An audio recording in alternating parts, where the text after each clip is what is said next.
ये Lyman series bracket, ये इनके डायग्राम है। ये स्पेक्ट्रम की हम लोग बात कर रहे थे, तो स्पेक्ट्रम में हमने पढ़ा भाई कि कुछ सीरीज़ ऐसी होंगी जो आपकी विजिबल रेंज में आएगी। तो विजिबल वाला पार्ट ये दिखाया गया है, ये जो आपको दिखाई देगा स्पेक्ट्रम का वो पार्ट। अब ये विजिबल को दिखाया गया है यहाँ पे। विजिबल की फ्रीक्वेंसी कहाँ से कहाँ तक वेरी करती है ये आपको बताया गया है। और आप अगर इलेक्ट्रोमैग्नेटिक स्पेक्ट्रम में आगे बढ़ते हैं कहाँ से कहाँ तक, रेडियो टू गामा, इधर की तरफ आप अगर जाते हैं तो वेवलेंथ होती है डिक्रीज़, फ्रीक्वेंसी होती है इंक्रीज़, क्योंकि ये दोनों एक दूसरे के क्या होते हैं। इस फॉर्मूला से अगर देखें E=SC/λ से, तो आपके ये जो फ्रीक्वेंसी है और वेवलेंथ है ये क्या होते हैं, इन्वर्सली प्रोपोर्शनल होते हैं। E=hν होते हैं। और अगर हम लोग लेफ़्ट टू राइट जाते हैं तो एनर्जी इंक्रीज़ करती है। अब इसमें आपको काम क्या करना है, काम ये करना है, यहाँ पे देखो ये वेव्स दिखाई गई हैं ना।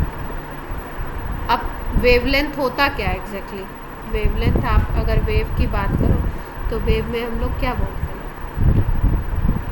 अगर हम वेवलेंथ की बात कर रहे हैं तो ये आपके क्रेस्ट हो गए, 2 कॉन्जिक्यूटिव क्रेस्ट ले लो, उनके बीच के डिस्टेंस को हम वेवलेंथ बोलते हैं। या नीचे वाले ये वाले पॉइंट ले लो, ट्रॉफ्स ले लो, इनके बीच के डिस्टेंस को लैम्डा कहते हैं। यहाँ पे देखो ये डिस्टेंस है, काफ़ी दूर दूर है, देख पा रहे हो। फिर धीरे धीरे ये क्या हो रहे हैं, पास आ रहे हैं। अब लैम्डा कम हो रहा है, धीरे धीरे लैम्डा डिक्रीज़ हो रहा है, फिर और पास आ गए। यहाँ पे देखो धीरे धीरे, यानी कि रेडियो वेव से जब गामा रेस की तरफ आप जाएंगे तो लैम्डा क्या होगा, डिक्रीज़ होगा। और अगर कहीं पे लैम्डा डिक्रीज़ हो रहा है तो फ्रीक्वेंसी क्या होगी, इंक्रीज़ होगी। यहाँ पे आप देख पा रहे हैं ये 10⁴ है, फिर 8 हो गया, फिर 12 हो गया, फिर 15 हो गया, 16, 18, 20। तो ये एक आपको डायग्रामेटिक रिप्रेजेंटेशन है। इसके बाद अगर हम लोग बात करें विजिबल स्पेक्ट्रम को, जिसको हम लोग देख पाते हैं, उसमें भी अगर हम देखें तो रेड से वॉयलेट की तरफ जाओगे तो इधर से इधर आपकी लैम्डा डिक्रीज़ कर रही है, फ्रीक्वेंसी इंक्रीज़ कर रही है, एनर्जी क्या कर रही है, इंक्रीज़ कर रही है। जब फ्रीक्वेंसी इंक्रीज़ करेगी तो एनर्जी भी इंक्रीज़ करेगी। क्यों, E= होता है hν। h कांस्टेंट है, इसका मतलब E जो है वो न्यू के डायरेक्टली प्रोपोर्शनल है। और अगर लैम्डा की बात करो तो लैम्डा के लिए हम ये फॉर्मूला लगाते हैं SC/λ। तो ये क्या हो गया आपका, इन्वर्सली प्रोपोर्शनल। क्लियर है इतनी बात। तो इसका मतलब आपका रेड कलर का वेवलेंथ क्या होगा, सबसे ज़्यादा होगा, और वॉयलेट कलर का वेवलेंथ क्या होगा, सबसे कम होगा विजिबल में।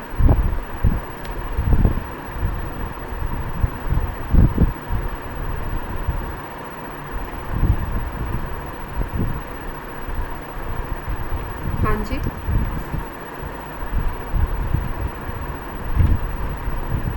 हाँ, फोटॉन की एनर्जी देखो, लाइट को हम लोग, लाइट के पैकेट्स को हम फोटॉन मानते हैं, लेकिन ये हम लोग ये भी कह सकते हैं EM वेव्स की एनर्जी, इलेक्ट्रोमैग्नेटिक वेव की एनर्जी। भाई एटम क्या रेडिएट कर रहा है, इलेक्ट्रोमैग्नेटिक वेव को ही तो रेडिएट कर रहा है।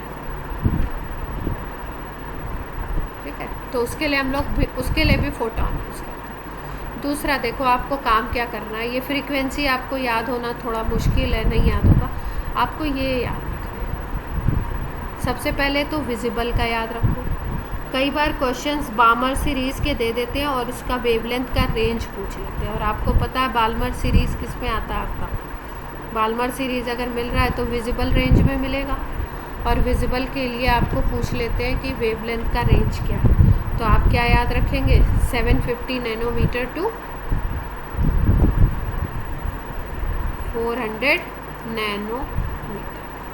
नैनोमीटर में है। ठीक है, बाकी के देखो गामा रेस के ये हैं, एक्स रेस के ये हैं 1 नैनोमीटर टू 1 PM। ये आपका अल्ट्रा वायलेट का 400 नैनोमीटर टू 1 नैनोमीटर। इस तरीके से अगर ये याद हो जाए तो अच्छी बात है, नहीं याद हो तो 3 के याद कर लो, विजिबल के याद कर लो, अल्ट्रा वायलेट के याद कर लो, और आप नियर इंफ्रारेड का याद कर लो, अपना काम हो जाए। क्लियर।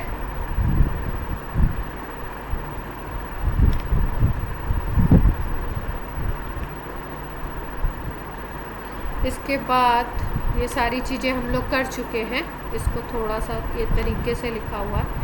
अब देखो जैसे first line of Lyman series, first line, second line, third line, इसका मतलब मैंने बताया था, मतलब कोई भी हायर लेवल से n इज इक्वल टू 1 पे आएगा तो इसको हम बोलते हैं लाइमन सीरीज़। इसमें तो किसी को कन्फ्यूज़न नहीं है। अब फर्स्ट लाइन कैसे मिलेगी, जब n इज इक्वल टू 2 से आ जाता है, किस पे आ जाए, n इज इक्वल टू 1 पे, तो उसको हम बोलेंगे फर्स्ट लाइन। अगर सेकेंड लाइन की बात कर रहे हो तो 3 से 1 पे आ जाएगा तो सेकेंड लाइन हो जाएगी। ऐसे ऐसे हम लोग आगे बढ़ते जाएंगे। क्लियर। अगर हम लोग बात करते हैं मार्जिनल लाइन की, तो मार्जिनल लाइन होती है लास्ट लाइन।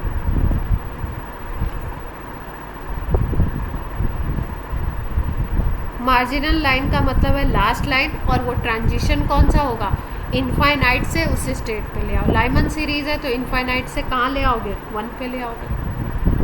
क्लियर। अब ये टर्म्स फिर से अलग से आपको क्यों बता रही हूँ, क्योंकि लास्ट लाइन तो हमें पता है कि इनफाइनाइट से 1 पे आना है, लेकिन कभी अगर वर्ड यूज़ कर दिया मार्जिनल तो पता चला हमें मार्जिनल वर्ड का मतलब ही नहीं पता। अब मार्जिनल की वेवलेंथ निकालनी है तो कैसे निकालेंगे अगर मार्जिनल का मतलब ही नहीं मालूम। दूसरी चीज़ यूवी रीजन में आता है, ये याद रखना है। डिस्कवर किसने किया था, लाइमन ने, उन्हीं के नाम पे है। और फर्स्ट सीरीज़ है, सबसे पहली कौन सी मिलेगी, spectral series, first series Lyman मिलती है।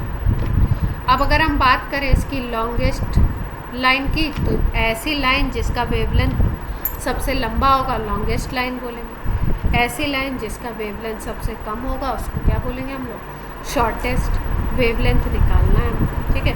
अब ये देखो, ये एक फॉर्मूला है। अगर आपको वेवलेंथ कैलकुलेट करना है तो आपको लैम्डा अगर निकालना है तो ये फॉर्मूला है 12400, और यहाँ पे आप डेल्टा ई यूज़ कर देते हो। ठीक है। यहाँ पे लैम्डा आपका आ जाता है एंगस्ट्रॉम में, और डेल्टा ई एक बार मुझे चेक करना पड़ेगा, डेल्टा ई शायद हम लोग जूल्स में लेते हैं। इलेक्ट्रॉन वोल्ट था 1240, इलेक्ट्रॉन वोल्ट का कुछ और था।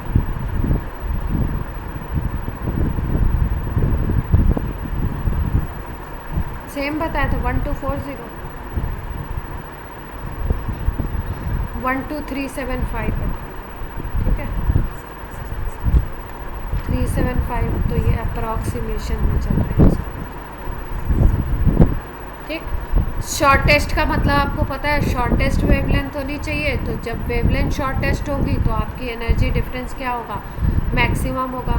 फर्स्ट लाइन जो होगी वो क्या होगी, लॉन्गेस्ट मिलेगी आपको, और लास्ट लाइन कौन सी मिलेगी, शॉर्टेस्ट। लास्ट लाइन का मतलब इनफाइनाइट से कहाँ पे जा रहे हो, 1 पे जा रहे हो, और फर्स्ट लाइन का मतलब इनफाइनाइट से कहाँ पे जा रहे हो, सॉरी सेकेंड से कहाँ पे जा रहे हो, 1 पे जा रहे हो। इसमें कोई कन्फ्यूज़न,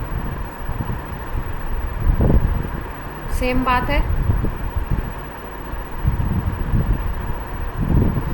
सीरीज़ लिमिट की अगर वर्ड यूज़ कर दिया गया, सीरीज़ लिमिट बताओ, तो सीरीज़ लिमिट का मतलब है मार्जिनल लाइन या लास्ट लाइन। ठीक है। जैसे मान लो आपको बोल दिया लाइमन का सीरीज़ लिमिट बताओ। ठीक है। तो इसका मतलब आपको क्या निकालना है, लास्ट लाइन का वेवलेंथ बताना है। तो कैलकुलेट कर सकते हैं हम लोग लास्ट लाइन का वेवलेंथ। क्या लगाएंगे, वही अगर हाइड्रोजन के लिए है, लाइमन की बात हो रही है ये, और यहाँ पे क्या आ गया, लास्ट लाइन के लिए ये इनफाइनाइट हो गया, तो lambda is equal to 1/r आ जाएगा। आर की वैल्यू हम लोग क्या लेते हैं, 109677 लेते हैं। क्लियर है।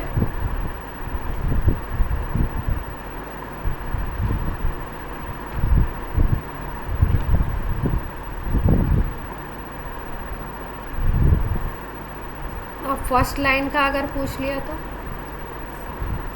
फर्स्ट लाइन के लिए क्या करोगे,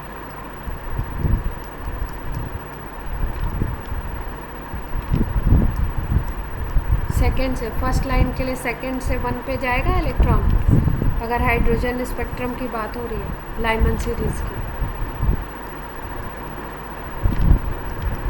ये क्या आ जाएगा, 3/4 आएगा।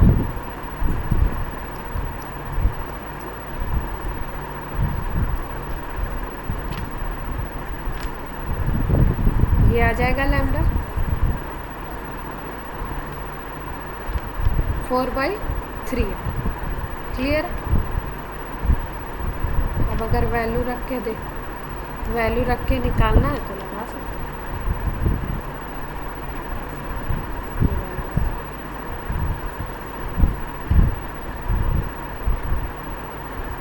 अब बाल्मर के लिए भी वही चीज़ें सेम। बाल्मर में डिफरेंस क्या है, आपको कहाँ पर आना है, n=2 पे आना है। डेस्टिनेशन अपना क्या है 2, और आपका स्टार्टिंग कहाँ से हो सकता है, अबव देन 2 हो सकता है, 3 से भी, 4 से भी, 5 से भी, 6 से भी। लास्ट लाइन की बात होगी तो वही इन्फिनिटी से 2 पे आ जाएगा। क्लियर।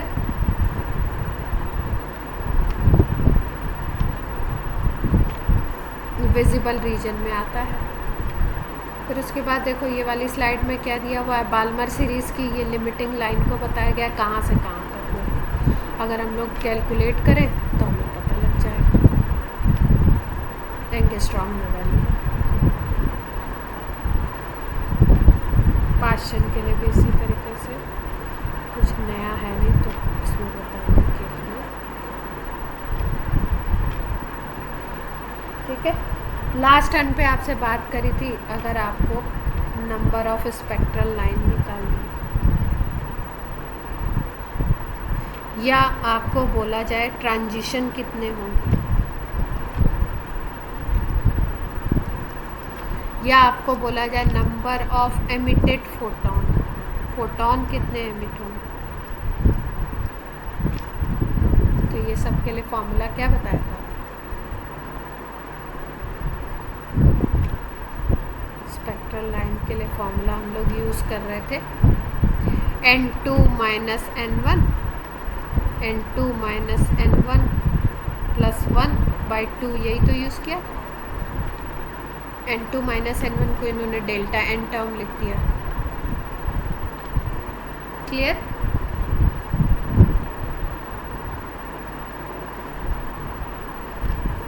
अब देखो, अगर कोई इलेक्ट्रॉन आपका कहाँ से कहाँ आ रहा हो, ग्राउंड स्टेट पे आ रहा हो, तो ग्राउंड स्टेट पे आ रहा होगा तो ये फॉर्मूला क्या हो जाएगा, किस पे आ रहा है इलेक्ट्रॉन, ग्राउंड स्टेट पे आ रहा है। तो अगर ग्राउंड स्टेट पे आएगा तो ये फॉर्मूला क्या बन जाएगा, n2 - 1 पहले पे आ जाएगा,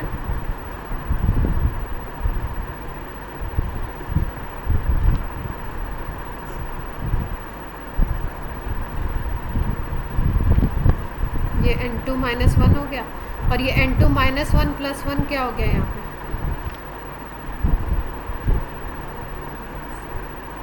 ये बन जाएगा क्या फॉर्मूला, GS पे अगर आ रहा होगा। क्लियर है।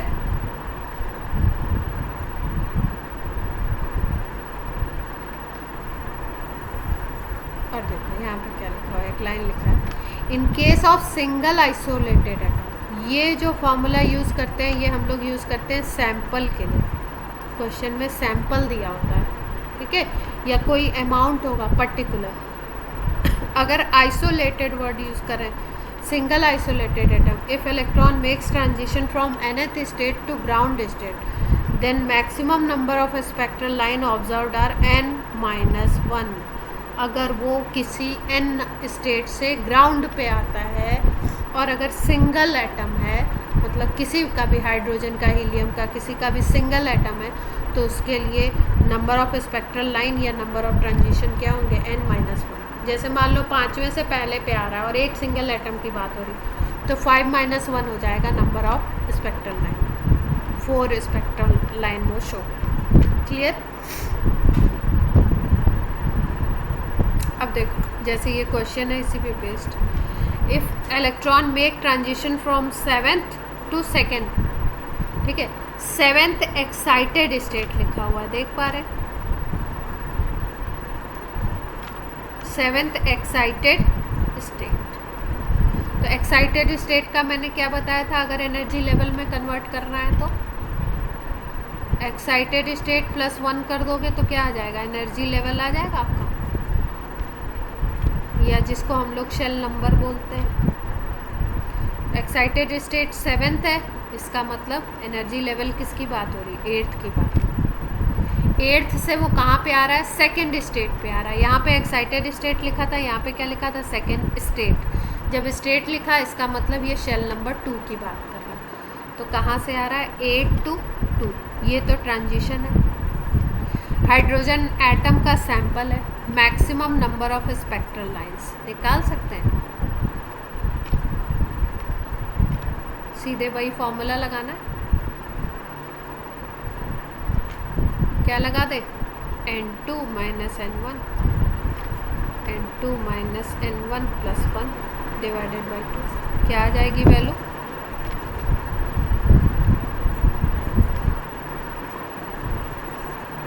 ये तो 6 हो गया, 6 डिवाइडेड बाई 2 3 हो गया, और यहाँ पे क्या आ गया, 6 प्लस 1 7, और 7 मल्टीप्लाइड बाई 3 कितना आ जाएगा,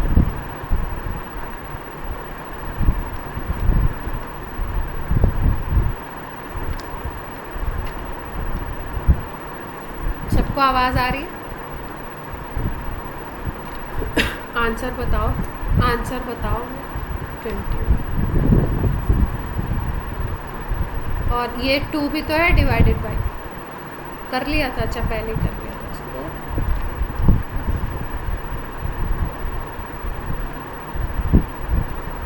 स्पेक्ट्रल लाइंस कितनी मिलेंगी, 21 मिलेंगी।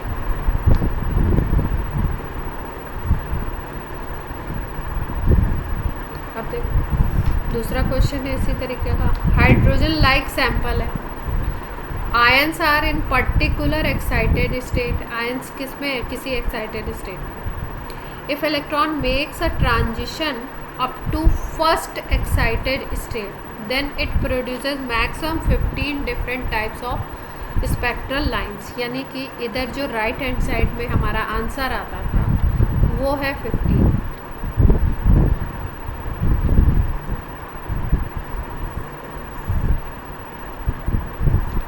क्वेश्चन पूछा क्या है, इलेक्ट्रॉन वर इन, किस शेल में है वो, कहाँ से वो आ रहा है, और इन्होंने बताया क्या है, कहाँ पे आ रहा है, make a transition up to first excited state. First excited state का मतलब क्या हुआ, फर्स्ट ईएस का मतलब क्या हो गया, अगर हमें निकालना है शेल तो शेल कैसे निकालें, ईएस प्लस 1 कर दें। सेकेंड शेल की बात कर रहा है, इलेक्ट्रॉन कहाँ आ रहा है, सेकेंड पे आ रहा है, इसका मतलब n1 क्या हो गया, 2 हो गया, और n2 आपको निकालना है, कहाँ पे है इलेक्ट्रॉन, मतलब कहाँ से ट्रांजिशन करेगा, निकाल लेंगे, फॉर्मूला ही तो लगाना है। सबको क्लियर हो रही बात,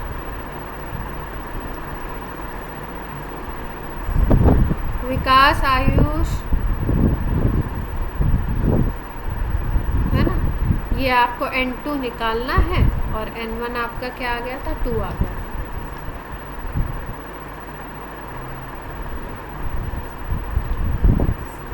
कितना आएगा, क्या कह रहा है, सुनाई नहीं दे रहा है, अच्छा 8 आ रहा है आंसर, ओके ठीक है, मेरे पास आंसर है नहीं, n2 माइनस 1 आ गया ना, और ये आ गया n2 माइनस 2, कैसे सॉल्व करोगे, क्वाड्रेटिक बनेगी क्या, ठीक है भैया, क्वाड्रेटिक तो तुम ही बनाना, आती होगी ना,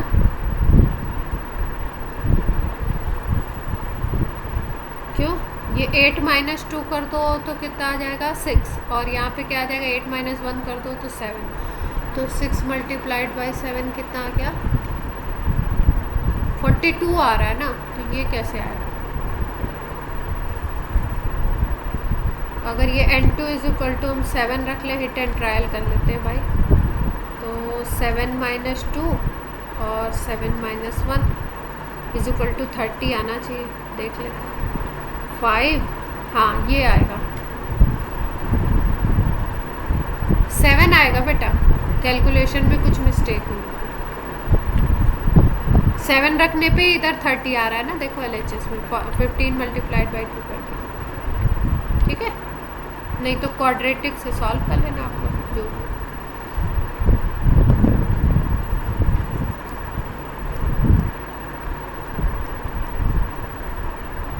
क्लियर है सबको? ये देखो इन्होंने स्टार लगा के आंसर भी दिया हुआ है, इसमें लगा हुआ है, तो इसलिए यही से अब देखो। अब एक हम लोग स्पेक्ट्रल लाइन और इन सब की बात कर ली। अब एक नया टॉपिक पढ़ते हैं, छोटा सा है, बहुत ईजी।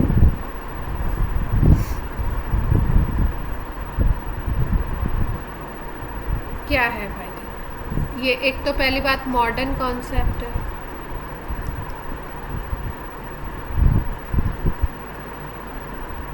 क्या बोला इन्होंने मॉडर्न कॉन्सेप्ट में? Heisenberg uncertainty principle. Uncertainty word क्यों यूज़ किया गया?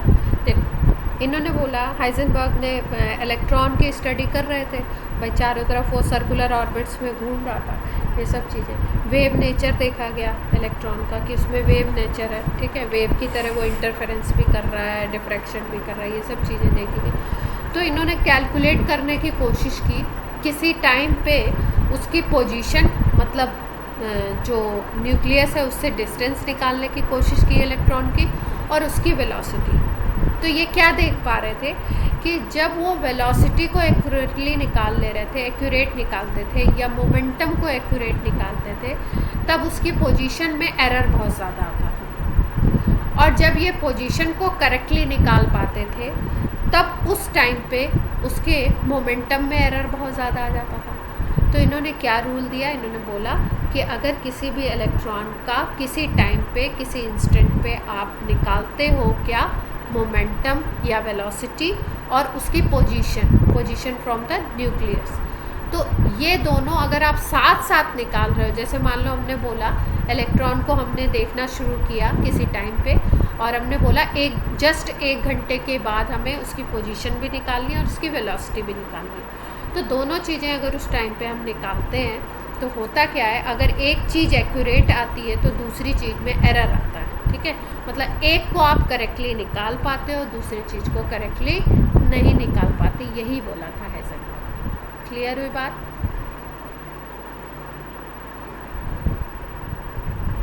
ठीक है। तो क्या बोला इन्होंने? While treating with electron as a wave, इसको वेव की तरह ट्रीट करते हैं। तो इन्होंने बोला कि ऐसा पॉसिबल नहीं है simultaneously exact position and velocity of electron more precisely at a given instant since wave extending throughout a region of space। क्योंकि इसमें इन्होंने बात करी वेव नेचर की, वो पार्टिकल नहीं है। अगर कोई पार्टिकल होता है, ठीक है, तो किसी पॉइंट से, मान लो ये न्यूक्लियस है और ये इलेक्ट्रॉन है, अगर ये पार्टिकल होता तो हम लोग पोजीशन भी कैलकुलेट कर लेते, और हम लोग क्या कर लेते, पोजीशन का मतलब डिस्टेंस फ्रॉम न्यूक्लियस भी कैलकुलेट कर लेते हम करेक्टली, और हम उसकी वेलोसिटी या हम बोल सकते हैं मोमेंटम भी कैलकुलेट कर लेते हैं,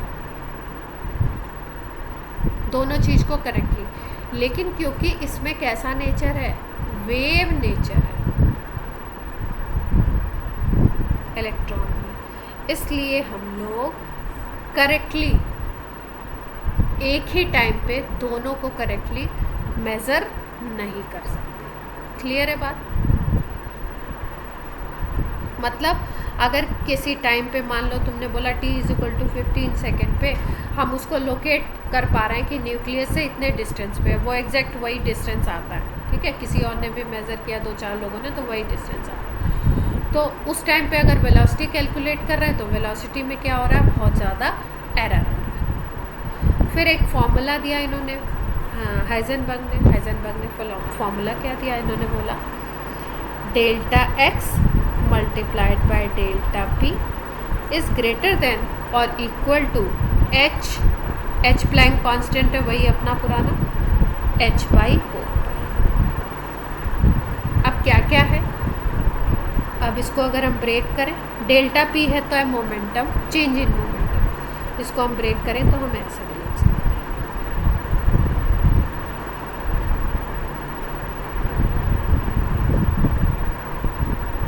ठीक है, अगर m कोई एक पार्टिकल की बात हो रही है तो मास उसका कांस्टेंट रहेगा, मास को अगर राइट हैंड साइड में ले जाए तो ये इक्वेशन हमारी बन जाएगी ऐसे।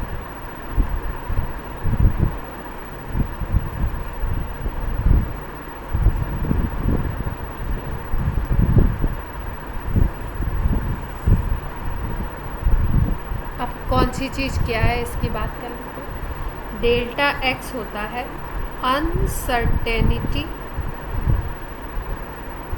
इन पोजीशन, डेल्टा पी की अगर बात करो तो ये होता है अनसर्टेनिटी इन मोमेंटम। मोमेंटम का फॉर्मूला तो जानते ही हैं, पार्टिकल अगर किसी चीज़ को आप मान रहे हो तो momentum is equal to P into M into V, mass into velocity. अगर डेल्टा वी की बात करो तो ये होता है अनसर्टेनिटी इन वेलोसिटी। और इस फॉर्मूला में अगर h की बात करो तो h क्या है, प्लैंक्स कांस्टेंट, जिसकी वैल्यू हमें पता होती है। m क्या है, इलेक्ट्रॉन की बात हो रही है ना, तो मास ऑफ इलेक्ट्रॉन। कोई दिक्कत, पाई आप जानते ही हैं, पाई की value 3.14।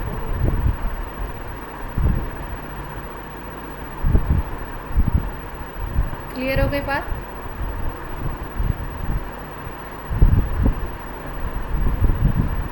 According to this principle, it is impossible to measure simultaneously the exact position and exact momentum of body as well as an electron। ठीक है, वैसे बड़ी बॉडीज़ के लिए ये नहीं है, ये फॉर्मूला किसके लिए है, ये जो रूल है ये किसके लिए है, माइक्रोस्कोपिक पार्टिकल्स के लिए।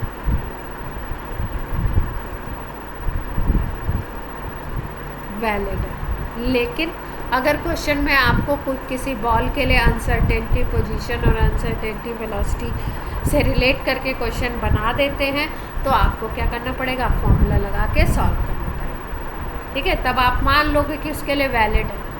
ठीक है, वैसे ये किसके लिए वैलिड है, माइक्रोस्कोपिक पार्टिकल्स के लिए, इलेक्ट्रॉन के लिए बात की गई थी। क्लियर हुई बात।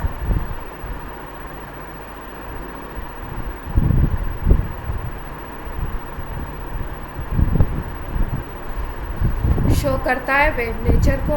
देखो क्या कह रहे हैं, if uncertainty in position and momentum are equal then uncertainty in velocity क्या होगा, निकालना है।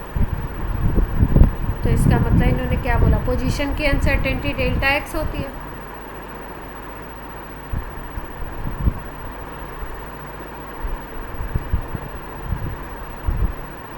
और मोमेंटम की अनसर्टेनिटी डेल्टा पी होती है।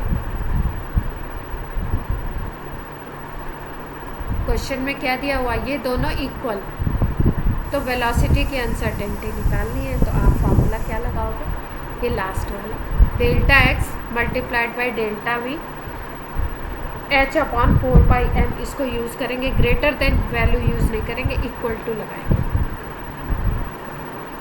ठीक है, इसको लगाओ, पहले हमको इक्वेट करना है इसलिए पहले वाला इक्वल टू कर दिया, h अपॉन 4π, यही तो है फॉर्मूला। अब क्वेश्चन क्या कह रहा है, क्वेश्चन कह रहा है ये दोनों चीज़ें इक्वल हैं और मोमेंटम वेलोसिटी की निकालनी है, तो आप डेल्टा एक्स की जगह डेल्टा पी रख सकते हो अगर इक्वल दिया हो। किसी को कोई दिक्कत है तो बता दो। अब ये डेल्टा पी का स्क्वायर होगा,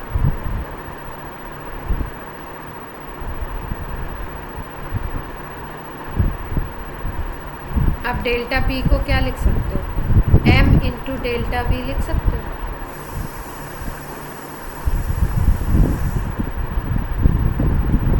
ये हो गया आपका m का स्क्वायर डेल्टा वी का स्क्वायर। आपको निकालना क्या है, uncertainty in velocity delta we निकालना।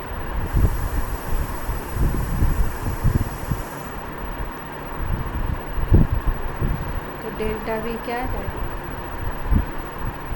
√h/4 और ये तो स्क्वायर में है तो ये किसमें होगा, वैल्यू रख के निकाल लो। हो सकता है आपको ऑप्शन ऐसे ही दिए, h होता है 6.6 10⁻⁻34 4 पाई ले लो अपना 3.14, ये मास ऑफ इलेक्ट्रॉन ही होता है। सॉल्व कर लेंगे मीटर पर सेकेंड में।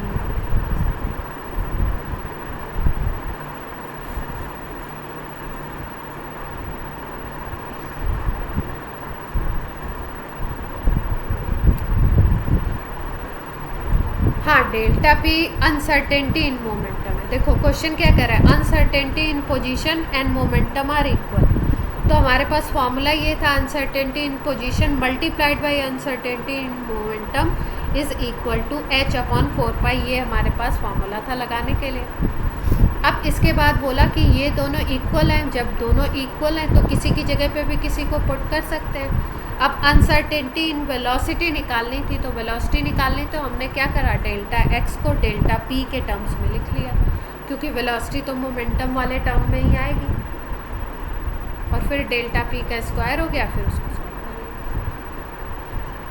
क्लियर?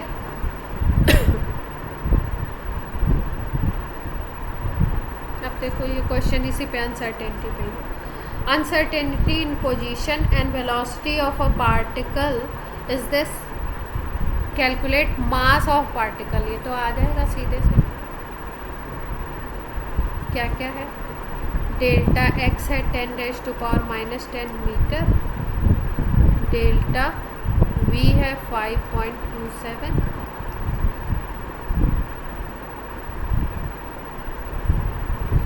m निकालना है तो delta x m delta v is equal to h/4 m निकालना है तो बाकी सबको राइट हैंड साइड मिलेगा। सॉल्व कर लेंगे। अब क्वेश्चन में अगर वैल्यू दी होती है तो वही वैल्यू यूज़ करते हैं, नहीं तो हम लोग ऐसे 6.6 लेंगे।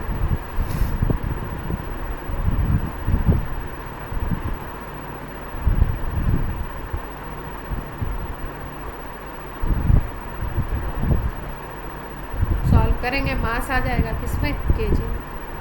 सब कुछ MKS में है तो ये भी किसमें है, केजी। क्लियर?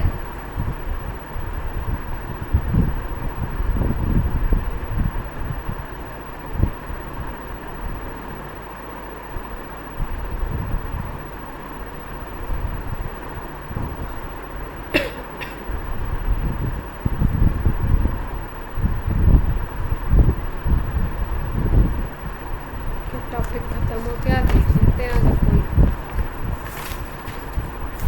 क्वेश्चन मेंस में पूछा गया है तो इसको बता देते हैं। लास्ट ईयर को आया था, एकदम इजी था, सीधे सीधे फॉर्मूला।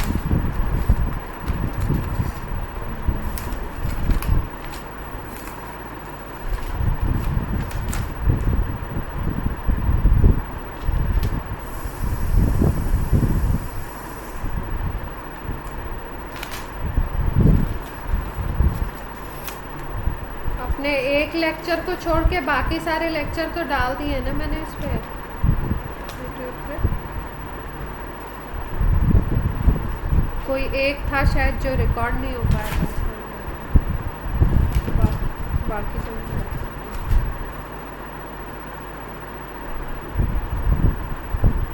चलो। रिसेंट में कोई क्वेश्चन आया नहीं हुआ है, रिसेंट में नहीं आया, हो सकता है 3-4 साल पहले। क्लियर हो गया सबको टॉपिक?